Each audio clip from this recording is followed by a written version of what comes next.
নমস্কাৰ study with কমফৰ্টলৈ আপোনালোক সকলোকে স্বাগতম জনাইছোঁ। আজি মই ডিছকাছ কৰিব ওলাইছোঁ 2024-25ৰ বাজেট ছেছন বুলি ক'বলৈ হ'লে ফাৰ্ষ্ট অফ অল বাজেট ছেছনৰ পিৰিয়ডটো হৈছে 1 এপ্ৰিলৰ পৰা 1 মাৰ্চ আৰু আমাৰ ফাইনেন্স মিনিষ্টাৰ হৈছে নিৰ্মলা সীতাৰামা দেৱে 7 নম্বৰ বাৰ বাজেট মানে তৈয়াৰ কৰি পাৰ্লিয়ামেণ্টত দাখিল কৰিছে আৰু এইবাৰ বাজেট 2024-25ৰ কেইটামান ইম্পৰ্টেণ্ট কুৱেশ্যন বা ইম্পৰ্টেণ্ট ডিছকাশ্যন কৰিবলৈ ওলাইছোঁ। আপোনালোকে যদি ভিডিঅ'টো ভাল পায় তেনেহ'লে লাইক কৰিব আৰু মই ধুনীয়াকৈ অসমীয়াত বুজাই দিম মই যিমানখিনি পাৰোঁ।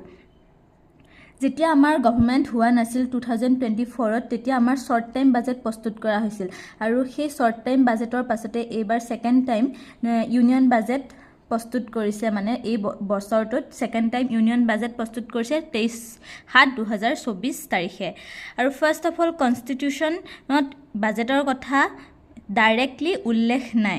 আৰু আৰ্টিকল 112ত কৈছে the constitution referred is an annual financial statement এই বুলিহে উল্লেখ আছে, বাজেট বুলি ডাইৰেক্ট উল্লেখ নাই। আৰু আৰ্টিকল 226ত উল্লেখ আছে parliamentary approval is required to draw money from the consolidated fund of India আৰু আৰ্টিকল 114ত উল্লেখ আছে এপ্ৰপ্ৰিয়েশ্যন বিল নিডেড, মানে যিবোৰ আমাৰ বিল বাজেটত প্ৰস্তুত কৰা হয় সেইবোৰতো পাছ হ'ব লাগিব, সেই কথা উল্লেখ আছে এইকেইটা আৰ্টিকলত। আপোনালোকে এইকেইটা আৰ্টিকল খুবেই ইম্পৰ্টেণ্ট, আপোনালোকে চাই ল'ব।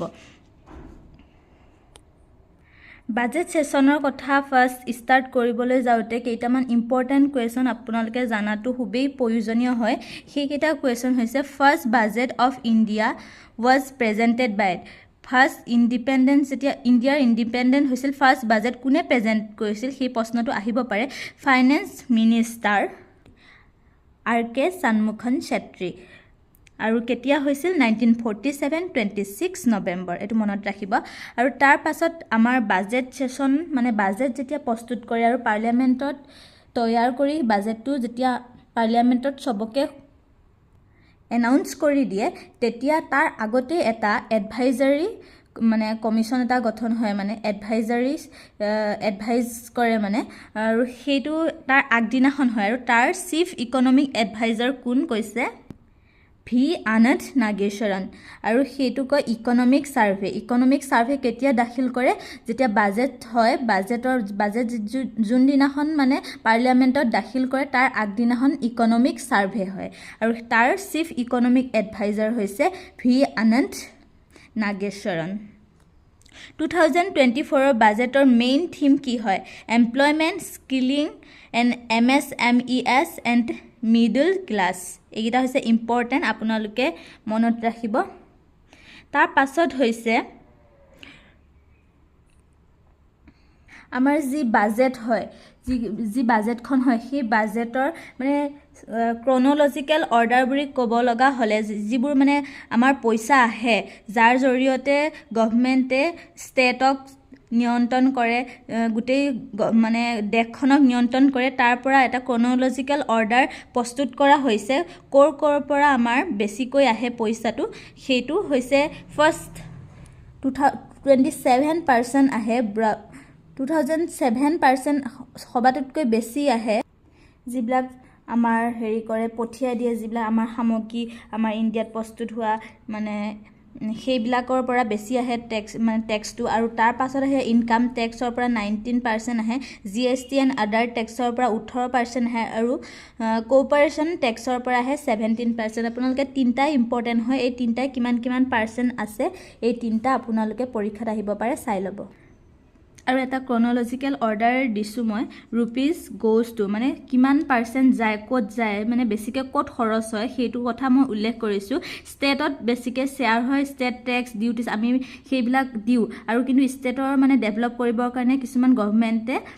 পলিচি বা স্কিম তৈয়াৰ কৰে আৰু ষ্টেটক দিয়ে, সেইবোৰত মানে বেছি ইনভেষ্ট হয়, 21% কৈছে। আৰু ইণ্টাৰেষ্ট পে'মেণ্টত 19% দিয়ে। ইণ্টাৰেষ্ট পে'মেণ্ট বুলি ক'ব লগা হ'লে আমাৰ যিবিলাক স্কিম দিয়ে সেইবিলাক ষ্টেটবিলাকক দিব লগা হোৱাৰ বাবে লোন ল'ব লগা হয়, সেই লোনবিলাক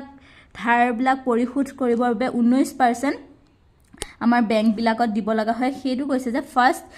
ষ্টেটবিলাকক দিব লগা হয় স্কিমৰ নামত তেনেকুৱাত খৰচ হয় আৰু ছেকেণ্ড হৈছে ইণ্টাৰেষ্ট পে'মেণ্টত খৰচ হয় 2024ত এটা ইম্পৰ্টেণ্ট কথা কৈছে কাষ্টম ডিউটিত কি পৰিব জানেনে মেডিচিন মোবাইল ইণ্ডাষ্ট্ৰি আৰু বিভিন্ন ধৰণৰ যিবিলাক সামগ্ৰী আছে তেনেকুৱা ৰিলেটেড সামগ্ৰীবিলাক পৰিব লগতে মোবাইল ইণ্ডাষ্ট্ৰিত আপোনালোকৰ ৰিডিউচ কৰিছে 15% 15% ৰিডিউচ কৰিছে যেনে ৰিচাৰ্জে হওক বা মোবাইলৰ বিভিন্ন ধৰণৰ সেৱা সামগ্ৰী মেডিচিনৰ সেৱা সামগ্ৰী সেইবিলাক 15%লৈ ৰিডিউচ কৰিছে তাৰ পাছত হৈছে ডাইৰেক্ট টেক্স প্ৰপ'জেল আপোনালোকৰ ক'ৰ পৰা আহে জানে যে শ্বেয়াৰ মাৰ্কেট আপোনালোকৰ শ্বেয়াৰ মাৰ্কেটত যিবিলাক ধৰি লওক 500 আপুনি শ্বেয়াৰ মাৰ্কেটত ইনভেষ্ট কৰিলে আৰু 500ৰ আপুনি এক বছৰ লং টাৰ্ম মানে আপুনি এক বছৰৰ কাৰণে থওঁতে আপোনাৰ এই 500 টকাটো আপোনাৰ 5000 টকালৈ ৰূপান্তৰ হ'ল মানে শ্বেয়াৰ মাৰ্কেটৰ কথা কৈছোঁ মই ধৰি লৈছোঁ 500 টকা আপুনি ইনভেষ্ট কৰিলে শ্বেয়াৰ কিনিলে আৰু এবছৰৰ কাৰণে আপুনি যদি থলে তেনেহ'লে আপুনি পইচাটো পাব কথাটো কৈছোঁ 5000 টকা 5000 টকাৰ আপুনি চৰকাৰক এটা ইণ্টাৰেষ্ট দিব লাগে আৰু সেই 5000 টকাৰ পৰা আপোনাৰ ইণ্টাৰেষ্টত টেক্স কাটি আপুনি যিটো পায় সেই এমাউণ্টটো আপোনাৰ লাভ হ'ব আৰু আগতে আছিল 10% টেক্স কাটে আৰু এবাৰ কি কৰিছে 2024-25 বাজেট 12.5% টেক্সটো বঢ়াই দিছে আৰু শ্বৰ্ট টাইমৰ বাবে কিছুমানে থয় আগতে আছিল 15% এতিয়া 20%লৈ সেইটো ইনক্ৰিজ কৰিছে আৰু লগতে 2024-25ত এবলিউচ কৰিছে এঞ্জেল টেক্সটো এবলিউচ কৰিছে এইটো খুবেই ভাল কৰিছে চৰকাৰে তাৰ পাছত আমাৰ যিবিলাক টেক্স দিব লাগে মানে দৰমহা বা চেলাৰীৰ নিজৰ ইনকামৰ পাৰ্চনেল ইনকামৰ থ্ৰুদি এটা টেক্স দিব লাগে সেইটো হৈছে change in personal income tax under new tax regime এইটো নিউ টেক্সৰ এটা মই চিৰিজ লিখি দিছোঁ যাৰ 0ৰ পৰা 3 লাখ ইনকাম তেওঁলোকে টেক্স দিব নালাগে আৰু 3ৰ পৰা 7 লাখৰ যাৰ ইনকাম আছে তেওঁলোকে 5% দিব লাগিব 7ৰ পৰা 10 লাখ যাৰ ইনকাম সিহঁতে 10% দিব লাগিব 10ৰ পৰা 12 লাখ যাৰ ইনকাম সিহঁতে 15% দিব লাগিব আৰু 15ৰ পৰা 20ৰ যাৰ ইনকাম 20% দিব লাগিব আৰু এবভ 15 লাখৰ ওপৰত যাৰ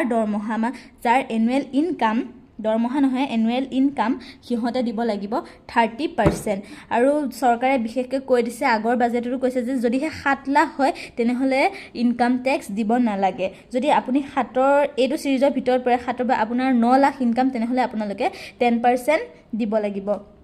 আৰু লগতে এটা ইম্পৰ্টেণ্ট হৈছে ষ্টেণ্ডাৰ্ড ডিডাকশ্যন চেলাৰিজ 50,000ৰ পৰা 75,000লৈ ইনক্ৰিজ কৰা হৈছে তাৰ পাছত আপোনাৰ ইম্পৰ্টেণ্টটো হৈছে ডিডাকশ্যন অফ ফেমিলি পেঞ্চন আগতে ফেমিলি পেঞ্চন 15,000 আছিল এতিয়া ফেমিলি পেঞ্চন 25,000লৈ বৃদ্ধি কৰা হৈছে ফেমিলি পেঞ্চন কি জানেনে যিজন আপোনাৰ স্বামী ধৰি লওক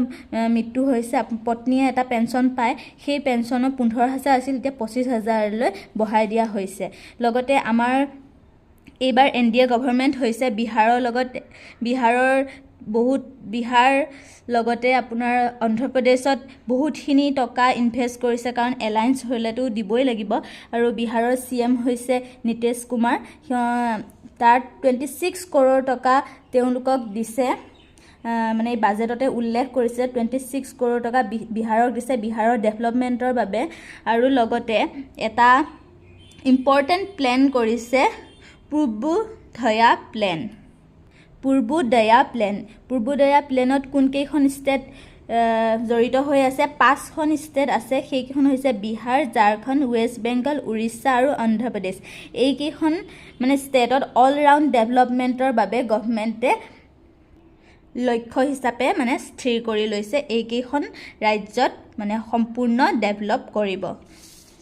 তাৰ পাছত ইম্পৰ্টেণ্ট পইণ্টৰ কথা ক'বলৈ গ'লে 2024-25 9 প্ৰায়ৰিটিজ ইন বাজেট 9টা প্ৰায়ৰিটিজক ইম্পৰ্টেণ্ট দি বাজেটখন তৈয়াৰ কৰা হৈছে সেই প্ৰায়ৰিটিজৰ কথা মই অলপ বহলভাৱে ডিছকাশ্যন কৰোঁ ফাৰ্ষ্ট কৈছে প্ৰডাক্টিভিটি এণ্ড ৰেজিলেঞ্চ ইন এগ্ৰিকালচাৰ মানে এগ্ৰিকালচাৰৰ ওপৰত ফাৰ্ষ্ট টাইম এনেকৈ বহুতকেইটা পইণ্ট লৈছে চৰকাৰে ডেভেলপমেণ্ট কৰিবৰ কাৰণে আৰু লগতে আত্মনিৰ্ভৰভাৱে কৰিব লগতে ফৰেন কিবা কাণ্ট্ৰিৰ পৰা ইণ্ডাষ্ট্ৰিয়েল ফৰেনৰ পৰা তেনেকৈ কোনো ধাৰ চাৰ কৰি তেনেকৈ নকৰে আত্মনিৰ্ভৰভাৱে ডেভেলপ কৰিব এগ্ৰিকালচাৰটো ইণ্ডিয়ান গভৰ্ণমেণ্টে লগতে নেশ্যনেল কোঅপাৰেশ্যন ছেক্টৰত ডেভেলপমেণ্ট কৰিব লগতে আমাৰ যিবিলাক ভেজিটেবলছ তৈয়াৰ হয় ইণ্ডিয়াত সেইবিলাকৰ ওপৰত বেছি গুৰুত্ব দিব লগতে 1 কোটি ফাৰ্মাৰ্ছবিলাকক মানে প্ৰকৃতিকভাৱে মানে যিবিলাক আমাৰ প্ৰস্তুত কৰি আহিছে সেইবিলাক কৰাত উদগনি যোগাব লগতে নাবাৰ্ডৰ দ্বাৰা লোন প্ৰদান কৰিব যিবিলাকে মাছৰ খেতি কৰিছে তেওঁলোকক লোন প্ৰদান কৰিব যাতে আমাৰ প্ৰডাক্টবিলাক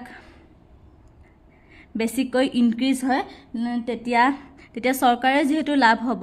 সেইবাবে সেইটোৰ ওপৰত বেছি গুৰুত্ব দিছে লগতে ডিজিটেল পাব্লিক ইনফ্ৰাষ্ট্ৰাকচাৰৰ ওপৰত গুৰুত্ব দিছে ডিজিটেল পাব্লিক ইনফ্ৰাষ্ট্ৰাকচাৰ জন স্মাৰ্ট পৰ্টেল এইটো ইম্পৰ্টেণ্ট কাৰণ এই পৰ্টেলৰ যোগেদি আপুনি মানে ৰেজিষ্টাৰ হ'ব লাগিব এই পৰ্টেলটোৰ যোগেদি আপোনালোকৰ কি কৰে জানেনে যিবিলাক মানে জনসাধাৰণৰ যিবিলাক মানে তেওঁলোকৰ খেতিবিলাক ইনক্ৰিজ হৈছে বা তেওঁলোকক ফাণ্ড লাগে তেনেকুৱাবিলাক তেওঁলোকে এই পৰ্টেলটোৰ যোগেদি গভৰ্ণমেণ্টৰ লগত মানে কানেকশ্যন কৰিব পৰা যায় মানে যে তেওঁলোকক লোন লাগে তেওঁলোকৰ মানে বিজনেছটো বা এগ্ৰিকালচাৰৰ যিটো বিজনেছ কৰি আছে তেওঁ মাছেই হওক বা ভেজিটেবলছৰে হওক যিটো সেইটো মানে লিংক কৰে সিহঁতৰ এই পৰ্টেলটোৰ যোগেদি লগতে এইটোত আৰু এটা ইনক্লুড কৰিছে PMGKAY এইটো কি জানেনে এইটো যোজনাৰ যোগেদি 5 বছৰলৈ মানে যি গভৰ্ণমেণ্টে চাউল দিয়ে প'ৰ মানুহবিলাকক সেইটো প্ৰভাইড কৰি থাকিব বুলি আগতেও আছে এইটো মানে এতিয়া আৰু 5 বছৰলৈ মানে কৰি থাকিব বুলি তেওঁ কৈছে আৰু এইটো কিমান চনত লঞ্চ হৈছিল কেতিয়া কি হৈছিল এইটো মানে চাব কাৰণ যিহেতু বাজেট ছেছনত এইটো উল্লেখ কৰিছে তাৰ পাছত ছেকেণ্ড পইণ্টটো হৈছে এমপ্লয়মেণ্ট এণ্ড স্কিলিঙৰ কাৰণে ফাৰ্ষ্ট টাইম যিবিলাক মানে গভৰ্ণমেণ্ট এমপ্লয় ফাৰ্ষ্ট যিবিলাক সোমাইছে তেওঁলোকক 15,000 টকা গভৰ্ণমেণ্টে প্ৰদান কৰিব লগতে APFOত ৰেজিষ্টাৰ্ড হ'ব লাগিব লগতে ছেকেণ্ড টাইম ইম্পৰ্টেণ্ট দিছে জব ক্ৰিয়েশ্যন ইন মেনুফেকচাৰ তাৰ পাছত ইম্পৰ্টেণ্ট আছে 20 lakh youth will be skilled over a 5-year period লগতে 20 লাখ মানে ষ্টুডেণ্টৰ স্কিলৰ ওপৰত নিৰ্ভৰ কৰি 5 বছৰৰ ভিতৰত তেওঁলোকক মানে এটা ভাল জব অফাৰ কৰিব সেইটোৰ ওপৰত এটা মানে তেওঁলোকক যেনে সুসংস্থাপন দিয়ে সেইটোৰ ওপৰত মানে ইম্পৰ্টেঞ্চ দিছে লগতে ওমেন পাৰ্টিচিপেশ্যনৰ ওপৰত গুৰুত্ব দিছে লগতে তেওঁলোকক লোন প্ৰভাইড কৰা তেওঁলোকৰ মানে যদি তেওঁলোকে ইণ্ডাষ্ট্ৰি খুলিছে তেওঁলোকক মানে ইনস্পায়াৰ্ড কৰা সেইবিলাক ৰিলেটেড ওমেনৰ লগত ৰিলেটেড বহুত কেইটা এমপ্লয়মেণ্ট স্কিলিঙৰ আণ্ডাৰত লৈ আহিছে তাৰ পাছত ষ্টুডেণ্টক লোন দিয়া ষ্টুডেণ্টক মানে হায়াৰ এডুকেশ্যনৰ বাবে 7.5 লাখ লোনৰ কথা কৈছে লগতে 3% গভৰ্ণমেণ্টে এইটো ৰেহাই দিছে আৰু গভৰ্ণমেণ্টে 3%টো গভৰ্ণমেণ্টে দিব লগতে এটা আছে ক্ৰিটিকেল মিনাৰেল মিছন এইটো ৰিচাইক্লিঙৰ যোগেদি এইটো ক্ৰিটিকেল মিনাৰেল মিছনটো কি হয় আপোনালোকে কেতিয়া হয় সেইটো আপোনালোকে ভালকৈ যাব পৰীক্ষাত অহাৰ চান্স আছে তাৰ পাছত ৰিচাইক্লিঙৰ যোগেদি মানে এই মানে আকৌ যাতে সেই প্ৰচেছটোৰ যোগেদি ৰিচাইক্লিং প্ৰচেছটোৰ যোগেদি আকৌ সেই বস্তুটো ব্যৱহাৰ উপযোগী কৰিব পাৰে তাৰ ওপৰত মানে গুৰুত্ব দিছে আৰু কি হয়তো আপোনালোকে ভালকৈ চাব মই ইমান ভালকৈ এইটো বিষয় জ্ঞাত নহয় 3 নম্বৰ কুৱেশ্যনটো হৈছে inclusive human resource development and social justice এইটো পইণ্টৰ ওপৰত গুৰুত্ব দিছে আৰু প্ৰধানমন্ত্ৰী জনজাতীয় গ্ৰাম অভিযান মানে 63,000 গাঁৱৰ মানুহক ট্ৰাইবেল পিপুলবিলাকক এইটো বেনিফিটছ দিয়া হৈছে যাতে তেওঁলোকে ডেভেলপ হ'ব পাৰে আৰু লগতে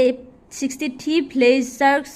বেনিফিটছ দিয়াৰ লগে লগে 5 কোটি ট্ৰাইবেল পিপুলৰ এইটো লাভৱান হ'ব বুলি চৰকাৰে ভাবিছে লগতে মোৰ দেন 100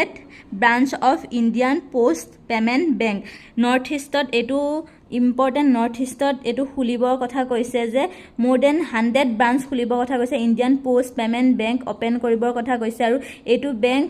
লোন এনেকুৱা ক্ষেত্ৰত জড়িত নহয় এইটো আপুনি টকা জমা থ'ব পাৰিব আৰু টকা উইথড্ৰ কৰিব পাৰিব সেইটো ইণ্ডিয়ান পোষ্ট পেমেণ্ট বেংক 100টা ব্ৰাঞ্চ নৰ্থ ইষ্টত খোলাৰ কথা বাজেটত কৈছে 4 নম্বৰ পইণ্টটো হৈছে মেনুফেকচাৰিং ছাৰ্ভিচত কি কৈছে জানেনে মুদ্ৰা লোনৰ কথা কৈছে মুদ্ৰা লোন কি হয় জানেনে আপোনালোকে মুদ্ৰা লোনত 3টা ভাগত ভাগ কৰিছে শিশু কিশোৰ আৰু তৰুণ আগতে মানে 50,000 টকা শিশুৰ আণ্ডাৰত 50,000 টকা দিয়ে আৰু কিশোৰৰ আণ্ডাৰত 50,000 পৰা 5 লাখ টকা দিয়ে আৰু তৰুণত 5 লাখৰ পৰা 10 লাখ টকা দিয়ে আৰু সেই যে 10 লাখ টকাটো দিয়ে তৰুণ লোনটোত সেইটো 20 লাখ টকালৈ ইনক্ৰিজ কৰা হৈছে এইটো হৈছে প্ৰধানমন্ত্ৰী মুদ্ৰা যোজনা 2015 তাৰ পাছত 5 নম্বৰটো কৈছে আৰবান ডেভেলপমেণ্টৰ কথা কৈছে আৰবান ডেভেলপমেণ্টৰ লগত জড়িত বহুত কেইটা পইণ্ট আছে যেনেকৈ ঘৰ নিৰ্মাণ কৰা ৰোড কনষ্ট্ৰাকশ্যন ৱাটাৰ ছাপ্লাই বহুত কেইটা পৰে সেইকাৰণে ইয়াত ফাৰ্ষ্ট কৈছে ওমেনৰ ওপৰত গুৰুত্ব দিছে যেনে আপোনালোকে জানে ষ্টাম্প ডিউটি যেতিয়া এটা ঘৰ বনোৱা হয় নাইবা ঘৰ এটা প্ৰস্তুত কৰিবৰ কাৰণে চৰকাৰক পেমেণ্ট এটা দিব লগা হয় আৰু যদিহে কৈছে যে ওমেনে তেনেকুৱা ষ্টেপ লৈ বা ওমেনে তেনেকৈ মাটি কিনি ঘৰ বনোৱা প্ৰস্তুতি চলায় তেনেকুৱাত ওমেনৰ এইটো ৰেহাই দিব মানে পেমেণ্টত অলপ ৰেহাই দিব আৰু এইটো ষ্টাম্প ডিউটিটো ষ্টেট গভৰ্ণমেণ্টে সেইটো পেমেণ্টৰ যিটো পইচা হয় সেইটো নিৰ্ধাৰণ কৰে তাৰ পাছত আছে ষ্ট্ৰীট মাৰ্কেটৰ ডেভেলপমেণ্টৰ কথা কৈছে লগতে PM আৱাস যোজনাৰ কথা কৈছে সেইটোত ফ'কাছ কৰিব এইবাৰ বাজেটত 2024-25ত তাৰ পাছত আপোনাৰ এটা ইম্পৰ্টেণ্ট কথা কৈছে যে যদিহে 30 লাখৰ ওপৰত এটা আৰবান এৰিয়াত যদি পপুলেশ্যন হয় তেতিয়া মানে প্ৰাইভেটতকৈ পাব্লিক ট্ৰেন্সপৰ্টেশ্যনত বেছি ইম্পৰ্টেণ্ট দিব যেনে ট্ৰেইন মেট্ৰ' এইবিলাকৰ ওপৰত বেছি ইম্পৰ্টেণ্ট দিব বুলি আমাৰ এইবাৰ বাজেটত উল্লেখ কৰিছে লগতে ৱাটাৰ মেনেজমেণ্টৰ ক্ষেত্ৰতো মানে বেংকবিলাকে লোন দিব সেই কথা মানে গভৰ্ণমেণ্টে অলপ চাব বুলি উল্লেখ কৰিছে 6 নম্বৰটো কৈছে এনাৰ্জি ছেক্টৰত কি কৰিব ইম্পৰ্টেণ্ট হৈছে PM সূৰ্যঘৰ যোজনা এতিয়া পুৰা ট্ৰেণ্ডিঙত চলি আছে লগতে গভৰ্ণমেণ্টে কৈছে 1 কোটি তেনেকৈ মানুহক 300 ইউনিট মানে প্ৰত্যেক মাহতে ফ্ৰীকে দিব লগতে এতিয়ালৈ ৰেজিষ্টাৰ 1.28 পুৰা ৰেজিষ্টাৰ কমপ্লিট হৈ গৈছে লগতে প্ৰাইভেট ছেক্টৰটো এনাৰ্জি ছিকিউৰিটিৰ কাৰণে প্ৰাইভেট ছেক্টৰবিলাকৰ লগতো ডিল কৰিছে আৰু লগতে advance ultra super critical technology establish কৰিছে সেইটো কৈছে প্ৰাইভেট ছেক্টৰ ইয়াত ইনক্লুড কৰিছে এনাৰ্জি ছিকিউৰিটিত 7 নম্বৰটো কৈছে ইনফ্ৰাষ্ট্ৰাকচাৰত কৈছে ষ্টেটক 1.5 লাখ লোন দিব আৰু লগতে লং টাৰ্মৰ বাবে দিব 50 বছৰলৈ দিব আৰু 50 বছৰৰ ভিতৰত তেওঁলোকে ধৰি লওক ইণ্টাৰেষ্ট দি থাকিব পাৰিব লগতে ইনফ্ৰাষ্ট্ৰাকচাৰৰ কথা বিহাৰক বহুত ইম্পৰ্টেণ্ট দিছে কাৰণ বিহাৰ আপোনালোকে জানে বিহাৰৰ লগত এলায়েন্স হৈছে AP অন্ধ্ৰপ্ৰদেশৰ লগত হৈছে বিশেষকৈ এনে কোচি মেচি মানে প্ৰজেক্টটো লৈ আহিছে বিহাৰৰ বাবে আৰু লগতে আসাম ছিকিম উত্তৰাখণ্ডত বহুত ফ্লাড হয় যাৰ বাবে প্ৰজেক্ট এটা লৈ আহিছে যাৰ যোগেদি মানে ফ্লাডৰ মানে অলপ হ'লেও মানে কমিব বুলি আশা ৰাখিব পাৰি এইটো অসমৰ ইম্পৰ্টেণ্ট অসমক গুৰুত্ব দিয়া হৈছে Assam Sikkim ফ্লাডৰ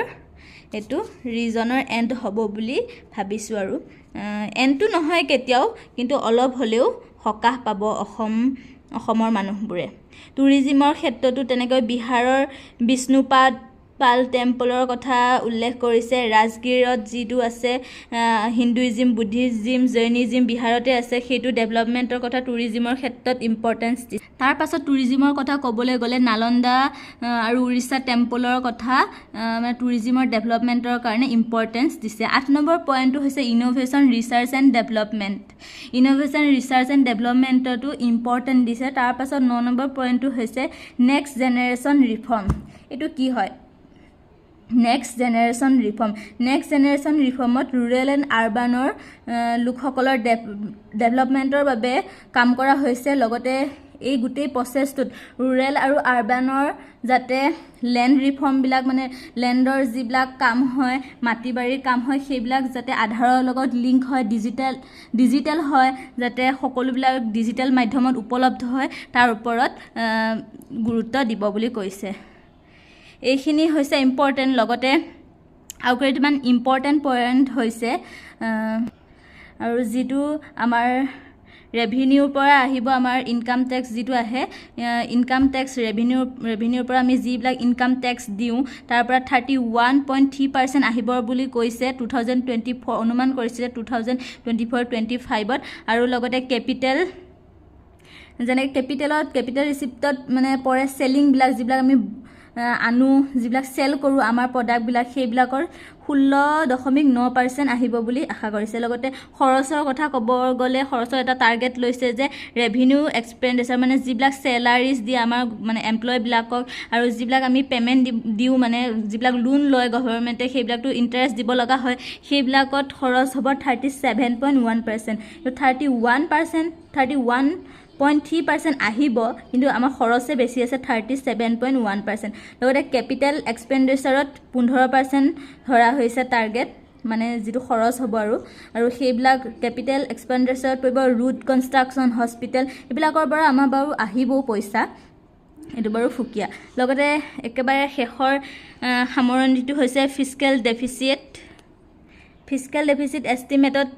4.9% of GDP for the current fiscal 2024-25ত আৰু এইম কৰিছে 4.5% আৰু মানে এইম কৰিছে 2025-26ত মানে আৰু এইম কৰিছে 4.5% হ'ব মানে তেওঁলোকে কৰিব মানে সেইটো আৰু ইণ্ডিয়া গ্ৰিউ এট 8.2% ইন FY 2024 আৰু GDP 2024-25ত 6.5% to 7%লৈ এষ্টিমেশ্যন মানে এইটো তেওঁলোকে এইম লৈছে লগতে এক্সপেণ্ডিচাৰ ফাৰ্ষ্ট ক'ত হয় খৰচ ক'ত হৈছে সুধিছে এক্সপেণ্ডিচাৰ ক'ত হয় খৰচ ডিফেন্স ছেক্টৰত বেছিকৈ হয় তাৰপাছত ৰুৰেল ডেভেলপমেণ্ট আজি হৈছে 2024 আৰু 2025ৰ বাজেট ছেছনৰ এইটো এটা চমু আভাসৰ লগতে অলপ মই যিখিনি পাৰোঁ সেইখিনি আপোনালোকক বুজাই দিলোঁ লগতে আপোনালোকে যদি ভাল পায় তেনেহ'লে ভিডিঅ'টো লাইক কৰিব আজিলৈ ভিডিঅ'টো ইমানেই